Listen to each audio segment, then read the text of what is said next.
freehand or a clamp. Why I use them, when you should use a clamp, when you shouldn't use a clamp. Let's talk about all that, and we can do it while I'm sharpening some shears today.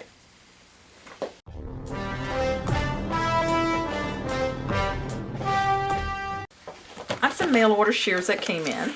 I have all these shears to sharpen. I want to make sure I keep them separate. Now the two curved shears are both Bonika shears. These are both Bonikas, and they have been sharpened at least one time before. These I can tell by my thumb and by the looks of the edge were probably sharpened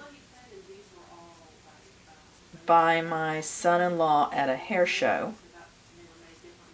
And the reason I know that is that he freehands all his curved shears. And we'll talk about why he freehands them. And we'll talk about how I can tell the difference in those edges. This one's never been sharpened before. This one has never been sharpened before. So if I were to freehand them, and I was good at freehanding, I could probably get the exact angle that was on it originally. And then this one has been sharpened before and looks like a fairly blunt edge.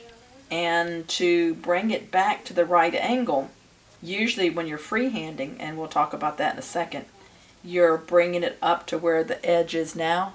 And if I were to freehand and follow that edge, it would still be blunt. So let's jump into these and we'll talk about it as we go. Let's see how they cut first. This is dry tissue. Dry toilet paper tissue. And then I've had some people, we had to send some our toilet paper to another country because they said theirs didn't seem to do the same as ours. I don't know. Maybe they have coarser toilet paper. I don't know. These both cut dry. So this tells me that they're a particular stylist, that they like their stuff really done really well. Because most of the time, when I get shears here for Sharpen, they are already, I mean, they're at such a point they won't even cut dry. Now see, that won't cut wet. Let's see what's going on with this one. That won't cut wet. A little bit, but. So this tells me that, and if you, I have another video where I talk about eagle, lion, and gorilla stylists. These probably belong to an eagle because they take care of them. I don't see dirt on them, don't see rust on them. Alright, I'm going to set this at 45. 45 is like the perfect angle for the least push and sharp edge. Now you can go sharper and it might have a tendency to push hair. It might have a tendency to go dull faster. You can go blunter, which means that it may have a tendency to just not cut because it's not sharp enough. I don't need to take a lot of metal off. This is one I've used quite a bit. I was keeping track of how many times I used it. It still has a little bit of life to it. It's worn 800 grit. I can clean it up a little bit. This is a swarf eraser. All these things like this that I use on here are actually on the website. You see how that cleans it up? Nasty little thing, isn't it? Yeah. It's a little bit better. It's not perfect. So what I want to do is I'm going to take this apart and put my red Sharpie on it and see what the angle is. Always tell if I've been training somebody that's stronger than me. I can't get the cap off my red Sharpie. Thank you, Josh. That brings me to something else on this clamp. You notice how weak my hands are. If you have stronger hands, it might be a different issue. But when you have weak hands, I've always had weak joints and weak hands. I have arthritis in my hands, and I was told that a lot of it came from my years of freehanding. Yes, I do know how to freehand sharpen. And that was how I began before I had a clamp. And that's what's caused some of my arthritis. You can definitely see it when I do the ride line because my fingers are actually bent to the position I need to do the ride line. So I know all of this affects my joints and affects my hands. Now, if you have stronger hands, it may not be as big an issue, but let me see if Misty can pull this cap off.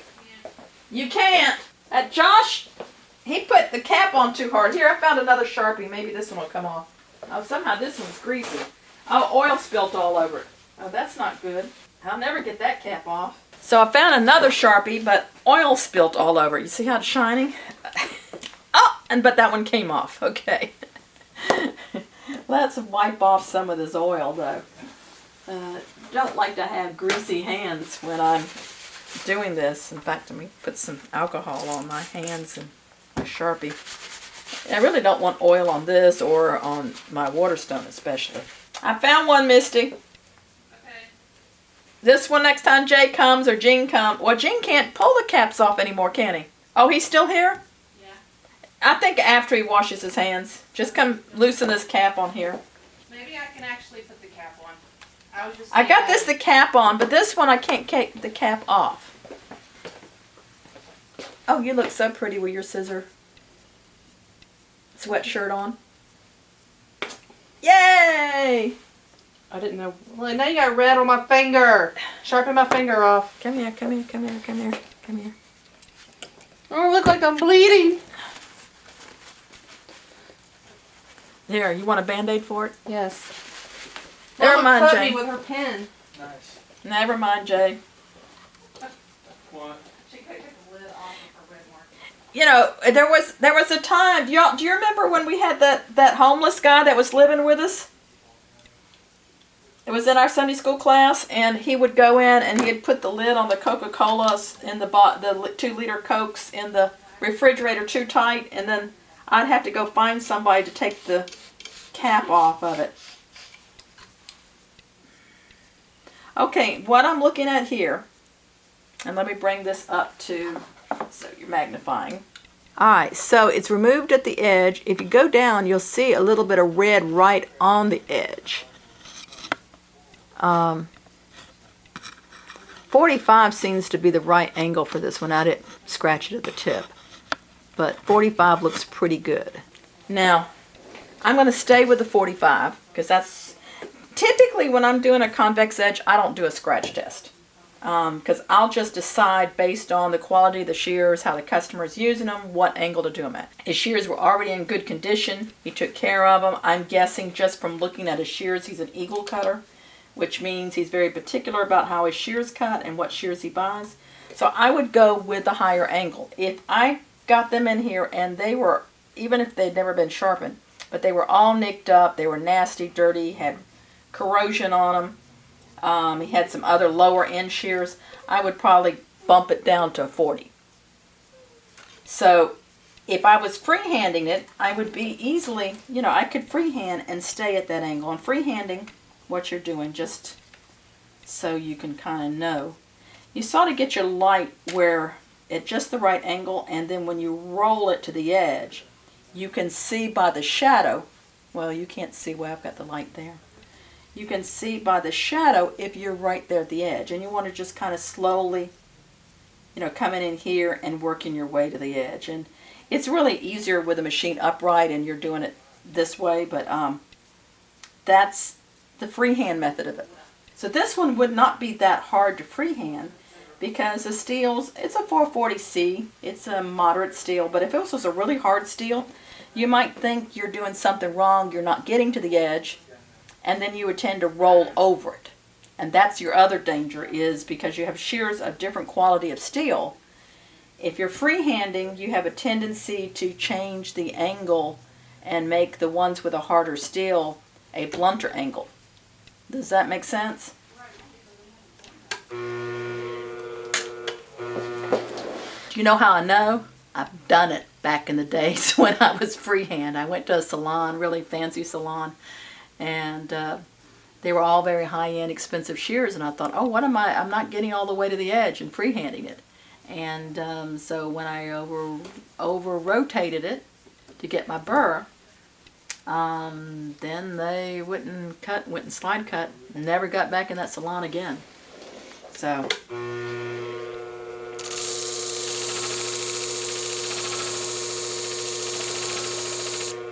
I'm coming in here, rotating to the edge. Now, those of you who watch my videos, what did I do wrong? I didn't do the rod line first. So let's stop and do the rod line and go through all the steps. And remember, just because the red's gone doesn't mean you've got a rod line. It may mean you've just wiped the red off and you haven't removed any metal. You've got to look at it beyond just the red being removed. But if there's still red on the rod line, you know you haven't removed any metal. Same on both sides of the blade, both the inside and the outside.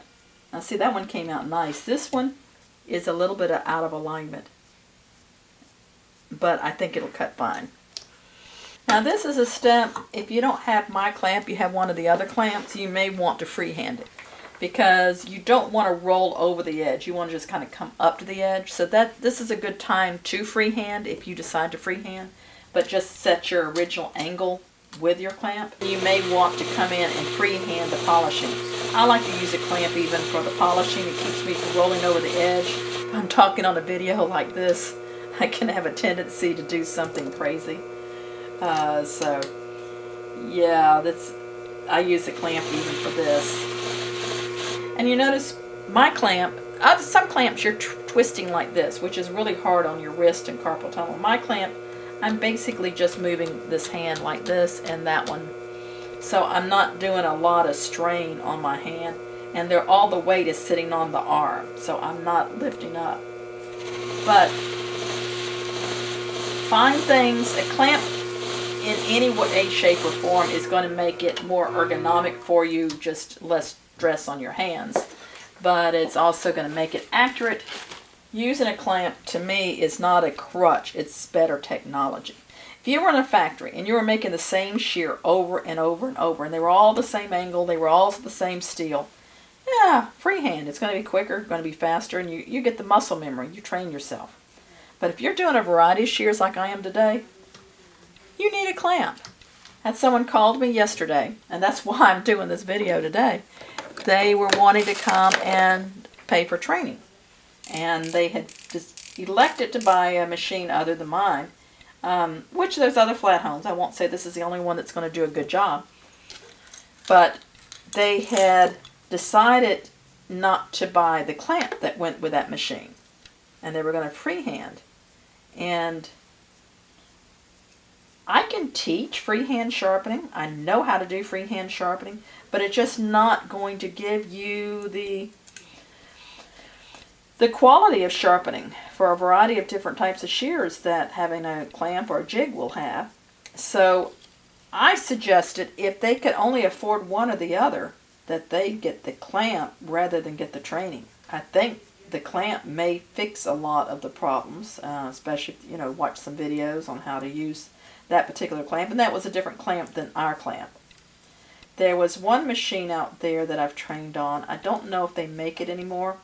The ISSA company used to sell it, and it was upright, and it had a 45-degree slant that you could hold the shear and pull it across. And that, you had a difficult time if you were doing anything other than 45 degrees, but at least that was something. And all the ISSA shears at the time, all of them had a 45-degree angle. So it was, it worked well for their shears. And I'm going to cut any residual burr off. I felt there was something there because I felt it go a little crunchy. And remember, it wouldn't cut wet before. Let's see how it cuts now. I probably should have waited to oil it. Is it pulling a little bit at the tip? Maybe not. I think it was just that one cut. Pulling my thumb out. It's kind of hard to do with a swivel. But I think this one's fine. Let's do the scratch test with this other shear. And see, once again, these shears are pretty clean. So it tells you a lot about this customer. So if I do a scratch test and 45 is not the right angle, I may choose to up it to 45, which means I'm going to use something more aggressive than this worn 800. So I'm going to do the scratch test. Don't let me forget to go back and do the ride line, y'all. I do imagine all of you talking to me, so make sure you put comments down there so that if you're talking back to the video, just type in the comment. I can see Nick's in here. Just type in the comments so I'll know I'm not crazy. I'm actually hearing you. Yes, yes, this did exactly what I wanted to show you. Okay. Okay, do you see the red still there on the edge? The scratch test was behind there. So this shear is not a 45-degree angle. I want to up it to 45 because I think that's what this customer would like. So I'm going to have to go to something a little bit more aggressive than this. What do I have over here? Since COVID, it's been harder and harder to get abrasives. Let me just, this one over here. That's another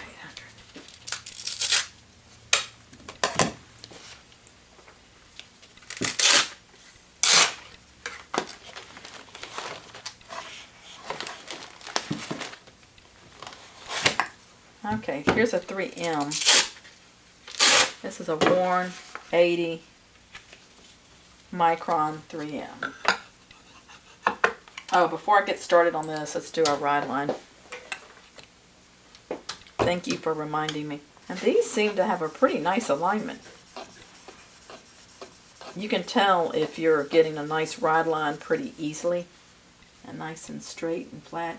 Yeah, that looks like a good ride line. Now I'm not doing as big of an airplane rod because I don't want this to scratch up my surfaces. If I have other videos, I talk about landing further back and rolling to the edge. You get that convex shape. Man, these were very blunt. So basically I'm going to be reconvexing them here. So now I could switch out the scissors or I could switch out the pads. And I'm going to switch out the pads because every time you move this in the clamp, it does make a difference on where the edge is.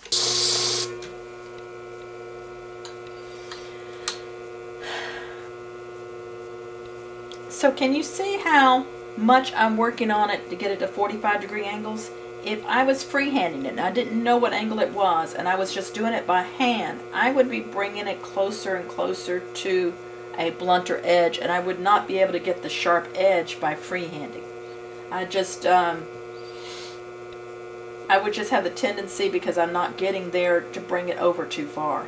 Because if I had worked it this long and this hard freehanding, I would think I must not be getting the right muscle memory. And I would have a tendency to roll it, not where I need to at 45 degrees, but I would roll it over to about a 40 or 35.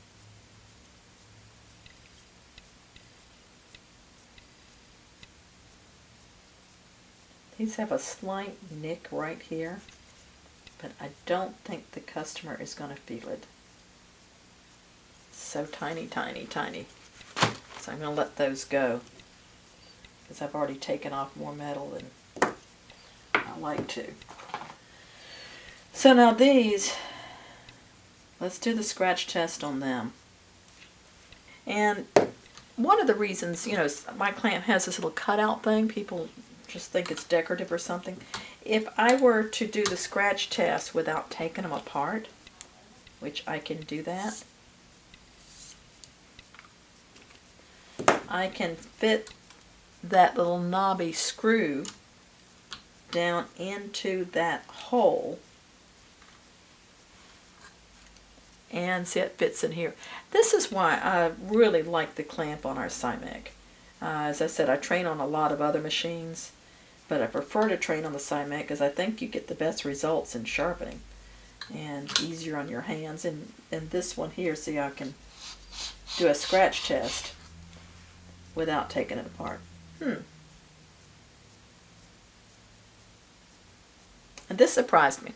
See, I would have guessed it was blunter, but this is actually 45-degree angle. So I'm going to stay with this 45-degree angle on this shear.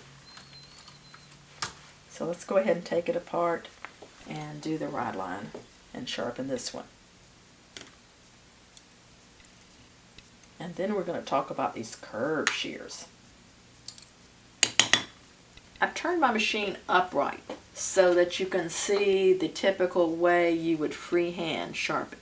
Curved shears lend themselves to freehand sharpening the most because, so if I pulled it straight across here, the angle, which is, let me find a piece of paper here. The angle that's here, when I pull back, because of the curve in the blade, now becomes there, so it's a sharper angle. If I'm on this side, the angle I'm on now, when I pull back, because of the curve, becomes here. So by using a clamp system, pulling it straight across, you're going to change the angle from the back to the front. So your decision is to freehand it and follow that angle, which is the way my son-in-law Jay does it. Mine is to use the clamp because I can be consistent and know what angle I'm at. So what I'm going to do, I'm going to put this in the clamp and do a scratch test. Probably, these are hard steel. This is a 440C Japanese steel curved shear. I know they're pretty decent quality, but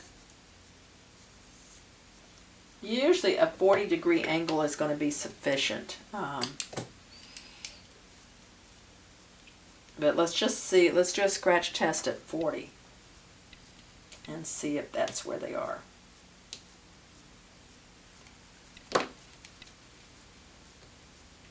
Now this is the way I use the clamp if I was in the upright position. That's kind of interesting to do. And Jay does use the clamp on most shears. It's just on these he doesn't. And there's a reason for it. So if I did a scratch test here, and I'm going to do a scratch test at the tip. That's kind of hard to do, but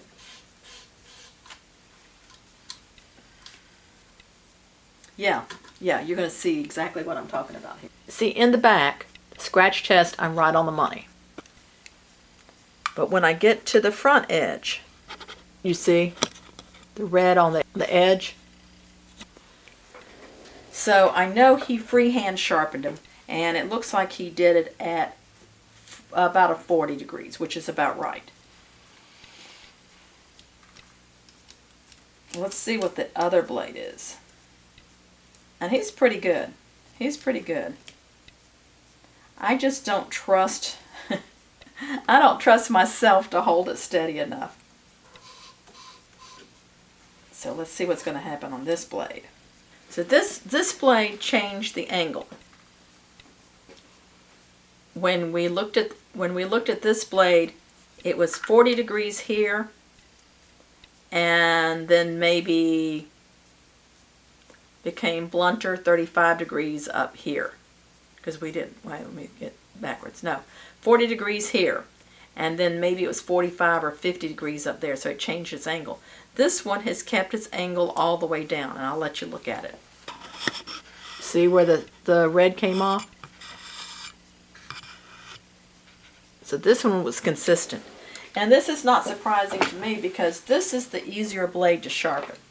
The other one, I'm going to be using a curve adapter, which is this thing here to get the blade that curves down. Otherwise, the tip is touching. Now, you can do it if you don't have the curve adapter, if your shears aren't too long and you're using a cushion plate, and you kind of push up so the tip's up in the air, and you can use it. So I'm going to sharpen these, but as always, let's see what we're starting with. How are they cutting?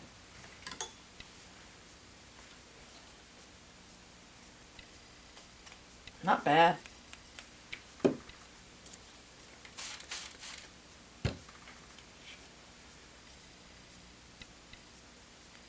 Not bad at all. I'm not seeing that. Now the short ones definitely need some work. That may be more of a thing with a screw. Definitely better, but they definitely need sharpening. So I guess the moral of the story is, if I were going to freehand some shears, it would be most likely the curved shears. And whether I'm using a flat plate or a cushion plate on the outside, or I'm using my curve adapter, either one you could easily do these freehand. I don't personally like to freehand, so I'm going to use my clamp. So I'm using my arc hone to do the ride. I'm not taking these apart. I could. I'm choosing not to. I don't think there's any. You just run into more problems if I'm not going to be working that back area.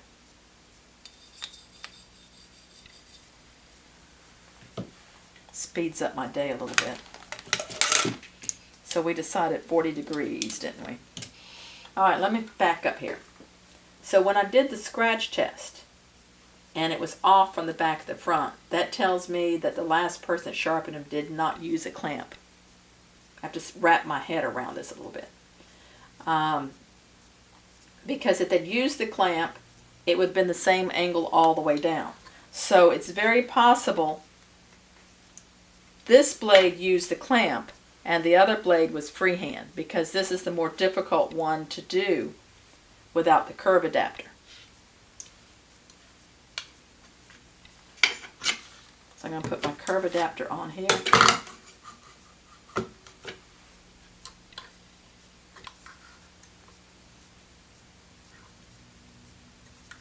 Tighten my clamp down.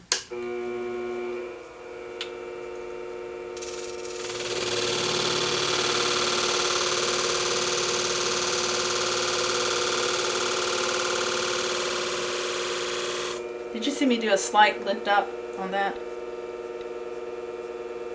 And I'm not all the way to the edge there at that tip. Oh, and tilt it down a little bit more. Tilt it through a little bit faster.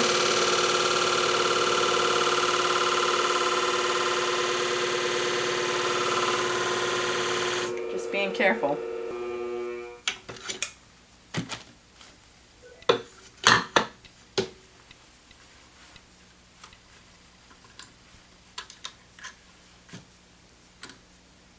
Turn it over my clamp. And some of you may have never seen this clamp used in upright position, so that's kind of, and I can sit down and do it upright. I'm a little close to it, so it's a little dangerous, I'm thinking, but you could do this standing up or sitting down. I like to be close into what I'm doing. And I've got to burr all the way down. I'm feeling to see if any nicks that were there are gone. This didn't cut bad before. We just want to cut a little bit better. Cut a paper towel. Grab a paper towel.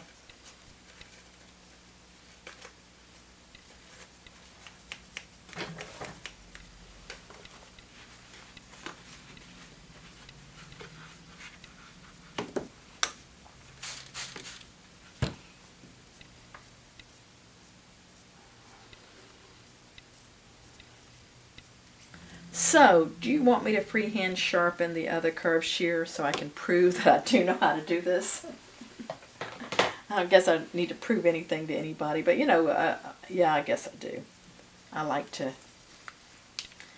I've had some of my abilities challenged, and I don't always shake it off easy. They call it the Cinderella complex. So I'm going to do the inside ride.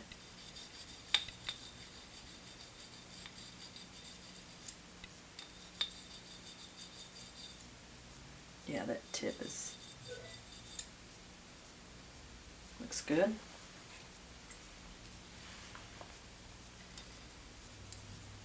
And you see how this is, it's convex and concave, so I can do both sides of this. And once again, if you missed it at the beginning, these actually belong to a hairstylist, not a dog groomer.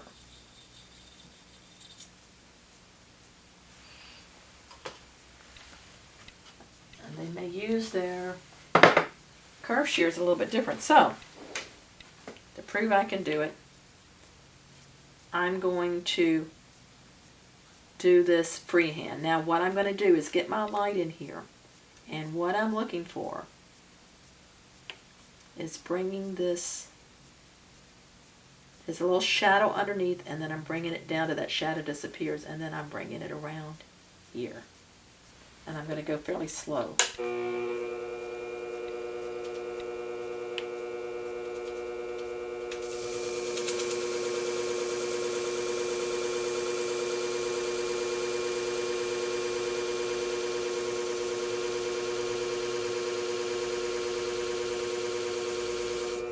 And you can see against the black of the machine, the burr popping out. And I've got a little tiny burr.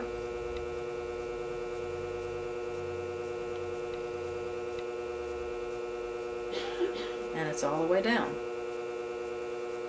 The other blade. Now I could go to my curve adapter, but with this being a cushion plate and it's a short blade, I can actually do it on this one here. This blade is the trickier one to do anyway. And you see how I'm curving it around the opposite direction.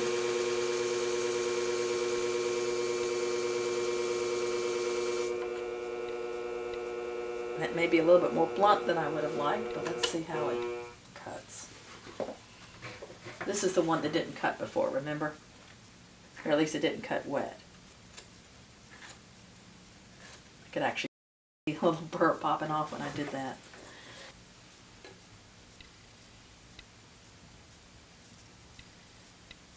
Pretty clean cut. So freehand sharpening or using a clamp. There are times that I freehand sharpen. Rarely though.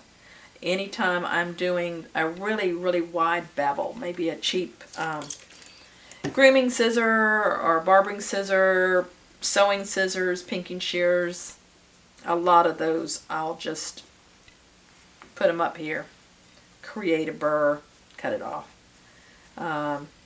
But if I'm doing some precision shears that I want to make sure I know what angle they are, I'll use a clamp. And I hope that kind of answered some of your questions about freehand sharpening versus a clamp.